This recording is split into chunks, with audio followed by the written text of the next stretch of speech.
Hello দর্শক বন্ধুরা, আসসালামু আলাইকুম। সবাই কেমন আছেন? আশা করি যে যেখানে আছেন অনেক অনেক ভালো আছেন। দর্শক বন্ধুরা, Oppo Reno 6 এখন বাংলাদেশের বাজারে অফিসিয়ালি পাওয়া যাবে। এই ফোনটি আগামীকাল বাংলাদেশের বাজারে অফিসিয়ালি লঞ্চ হয়ে যাবে। তবে এটি কিন্তু Oppo Reno 6 5G না, এটি Oppo Reno 6 4G। আজকের ভিডিওতে এই ফোনটি নিয়ে আমরা বিস্তারিত আলোচনা করব, জানার চেষ্টা করব এই ফোনটি অল ওভার আপনার জন্য কেমন হবে। ফোনটির হাইলাইটের বিষয় হচ্ছে এই ফোনে থাকছে Qualcomm Snapdragon 720G চিপসেট, আর এছাড়াও থাকছে 44 মেগাপিক্সেলের একটি সেলফি ক্যামেরা। আর ফোনটি কিন্তু অল ওভার দেখতে খুবই সুন্দর। সো সব কিছু মিলিয়ে এই ফোনটি কেমন হচ্ছে এবং বাংলাদেশের মার্কেটে এই ফোনটির প্রাইস আসলে কেমন হতে পারে, এই সবগুলো বিষয় নিয়েও আলোচনা করব আজকের এই ভিডিওতে। সো পুরো ভিডিওটি অবশ্যই দেখবেন। আশা করি ফোনটি সম্পর্কে আপনারা বিস্তারিত জানতে পারবেন। আর আপনারা দেখছেন টিভি টেক টিউব, আর সব সময়ের মতো সাথে আছে আমি প্রান্ত। সো ভিডিওটি ভালো লাগলে অবশ্যই একটি লাইক দিতে কিন্তু ভুলে যাবেন না। আর আপনি যদি আমাদের চ্যানেলে নতুন হয়ে থাকেন সেক্ষেত্রে আমাদের চ্যানেলটি সাবস্ক্রাইব করে পাশে থাকবেন। সো চলুন শুরু করা যাক আজকের ভিডিও। প্রথমে যদি ফোনটির ডিজাইন এবং বিল্ড কোয়ালিটি নিয়ে কথা বলি তাহলে প্রথমেই বলে নিচ্ছি এই ফোনটির design same to same Oppo Reno 5 ওই ফোনটির মতো। দুইটি ফোন যদি এক জায়গায় রাখা হয় সেক্ষেত্রে আপনি বুঝতে পারবেন না কোনটি Oppo Reno 6 আর কোনটি 5। ফোনটির ব্যাক সাইডে এবং ফ্রেমে থাকছে পলিকার্বনেট বা প্লাস্টিক।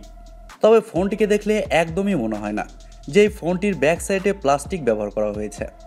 আর ব্যাক সাইডেই উপর অংশে বাম সাইডে থাকছে এই ফোনটির কোয়াড ক্যামেরা সেটআপ, যার 3টি সেন্সর একটু বড় এবং বাকি একটি সেন্সর তুলনামূলক ছোট, এবং সঙ্গে থাকছে একটি এলইডি ফ্ল্যাশ।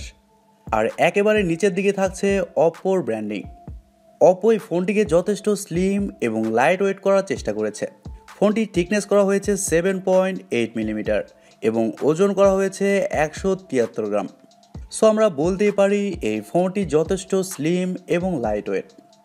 আর ফোনটির সামনে আসলে আপনারা পেয়ে যাচ্ছেন একটি ফুল ভিউ ডিসপ্লে, যার উপর অংশে বাম সাইডে কাট আউটের মাধ্যমে বসানো থাকছে সেলফি ক্যামেরাটি।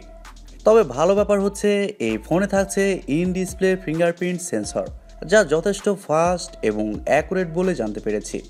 পোর্টস অ্যান্ড বাটন নিয়ে যদি কথা বলি তাহলে ফোনটির ডান সাইডে থাকছে পাওয়ার বাটন এবং উপরের দিকে থাকছে একটি নয়েজ ক্যান্সেলেশন মাইক, এবং বাম সাইডে থাকছে সিম কার্ড স্লট এবং volume up down button. SIM card স্লটে আপনারা দুইটি সিম কার্ডের পাশাপাশি একটি মাইক্রোএসডি কার্ড ব্যবহারের সুযোগ পাচ্ছেন। আর একেবারে নিচের দিকে থাকছে 3.5 millimetre headphone jack, microphone, type C slot এবং স্পিকার গ্রিল। ফোনটি দুইটি কালারে পাওয়া যাবে, আরোরা এবং স্টিলার ব্ল্যাক। সো ওভারঅলি ফোনটির ডিজাইন মোটামুটি ঠিকঠাক, সেরকমভাবে নতুনত্ব কিছুই নেই। আপনাদের কাছে ফোনটির ডিজাইনটি কেমন লেগেছে কমেন্ট করে অবশ্যই জানাবেন। আর আমরা সবসময় চাইবো অপ্পোর কাছ থেকে ভালো কিছু, বারবার সেম ডিজাইনের ফোন দেখতে ভালো লাগে না। অপ্পোকে বলবো এই বিষয়ে ভবিষ্যতে নজর রাখতে। এবারে যদি ফোনটির ডিসপ্লে নিয়ে কথা বলি তাহলে এই ফোনে থাকছে 6.4 ইঞ্চির একটি অ্যামোলেড প্যানেল, যেখানে থাকছে 90 হার্টজের রিফ্রেশ রেট। এই ডিসপ্লেতে আপনারা আরও পেয়ে যাচ্ছেন 750 নিটস পিক ব্রাইটনেস, যার কারণে এই ফোনটি আপনি দিনের আলোতেও খুব ভালোভাবে ব্যবহার করতে পারবেন। এই ডিসপ্লেটি নিঃসন্দেহে একটি ফুল এইচডি প্লাসের ডিসপ্লে, যার রেজুলেশন হচ্ছে 1080x2400 পিক্সেল, এবং এছাড়াও থাকছে 411 পিপিআই ডেন্সিটি। ফোনটির স্ক্রিন টু বডি রেশিও হচ্ছে 84.8% এবং আরও থাকছে 400 nits type brightness. Overall Oppo এখানে ভালো ডিসপ্লে দিয়েছে। অ্যামোলেড প্যানেল হওয়ার কারণে এই ডিসপ্লেতে যে কোনো কন্টেন্ট প্লে করলে শার্পনেসের ঘাটতি একেবারেই থাকবে না, আর ডিসপ্লের টাচ রেসপন্স হবে খুবই ভালো। তবে এখানে 120 হার্টজের রিফ্রেশ রেট হলে আরও বেশি ভালো হতো। তারপরেও বলবো অপ্পো এখানে ডিসপ্লে কোয়ালিটি ভালোই দিচ্ছে। এবার যদি ফোনটির সফটওয়্যার এবং পারফরমেন্স নিয়ে কথা বলি তাহলে এই ফোনে থাকছে অ্যান্ড্রয়েড 11, যার ব্যাকএন্ডে থাকছে ColorOS 11.1। আর আমি প্রথমেই বলেছি এই ফোনটিতে চিপসেট হিসেবে থাকছে Qualcomm Snapdragon 720G, যা একটি 4G চিপসেট। এই চিপসেটটি মূলত 8 ন্যানোমিটার আর্কিটেকচারে তৈরি করা একটি অক্টা-কোর প্রসেসর, এবং জিপিইউ হিসাবে থাকছে Adreno 618। এই জিপিইউটি মোটামুটি পাওয়ারফুল একটি জিপিইউ, যার কারণে ফোনটিতে যে কোনো হাই লেভেলের গেমস আপনারা ইজিলি মিডিয়াম সেটিংসে খেলতে পারবেন। তবে হ্যাঁ, একেবারে যেগুলো হাই এন্ড গেম রয়েছে সেগুলো হাই সেটিংসে খেলতে গেলে কিছুটা ল্যাগ বা ফ্রেম ড্রপ হতে পারে। আর কলকম স্ন্যাপড্রাগন 720G এই চিপসেটটা কিন্তু একেবারেও নতুন না, তবে এই চিপসেটের পারফরমেন্স কিন্তু খুবই ভালো। ফোনটিতে আপনারা ভিডিও এডিটিং বা মাল্টিটাস্কিংয়ের মতো কাজগুলো খুব ইজিলি করতে পারবেন। ফোনটি একটি ভেরিয়েন্টে পাওয়া যাবে 8GB র্যাম 128GB রোম, যার স্টোরেজ টাইপ হিসেবে থাকছে UFS 2.1 এবং র্যাম টাইপ হিসেবে থাকছে LPDDR4X। তার মানে ফোনটির রিড অ্যান্ড রাইট স্পিডও থাকছে মোটামুটি ভালোই। এবার যদি ফোনটির ক্যামেরা নিয়ে কথা বলি, তাহলে এই ফোনটির রিয়ার সাইডে থাকছে কোয়াড ক্যামেরা সেটআপ, যার মেন সেন্সর হিসেবে থাকছে 64 মেগাপিক্সেলের একটি ওয়াইড সেন্সর যা 1.7 অ্যাপারচার, এবং সেকেন্ডে থাকছে 8 মেগাপিক্সেলের একটি আলট্রা ওয়াইড সেন্সর, এবং থার্ডে থাকছে 2 মেগাপিক্সেলের একটি ম্যাক্রো, আর সবার শেষে থাকছে 2 মেগাপিক্সেলের একটি ডেপথ সেন্সর। তবে আমার মনে হয় 2 মেগাপিক্সেল করে সেন্সর না দিয়ে এখানে 16 মেগাপিক্সেলের একটি আলট্রা ওয়াইড সেন্সর দিলে খুবই ভালো হতো। যাই হোক, ফোনটির ব্যাক ক্যামেরার ফিচার হিসেবে থাকছে quad LED dual tone flash HDR panorama, আর ব্যাক ক্যামেরাতে আপনার শুধুমাত্র 4K-তে 30 FPS শ্যুট করতে পারছেন এবং 1080p-তে 120 FPS পর্যন্ত শ্যুট করতে পারছেন। তবে ফোনটিতে সেলফি ক্যামেরা হিসেবে থাকছে 44 মেগাপিক্সেলের একটি ওয়াইড সেন্সর যা 2.4 অ্যাপারচার। তবে সেলফি ক্যামেরাতে আপনারা শুধুমাত্র 1080p-তে 120 FPS পর্যন্ত শ্যুট করতে পারছেন, সেলফিতে 4K অপশান থাকছে না।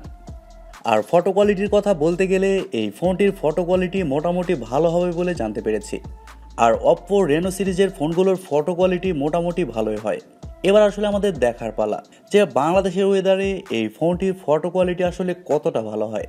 তবে আমরা অবশ্যই চাইবো এই ফোনটির ফটো কোয়ালিটি অল ওভার খুবই ভালো হবে।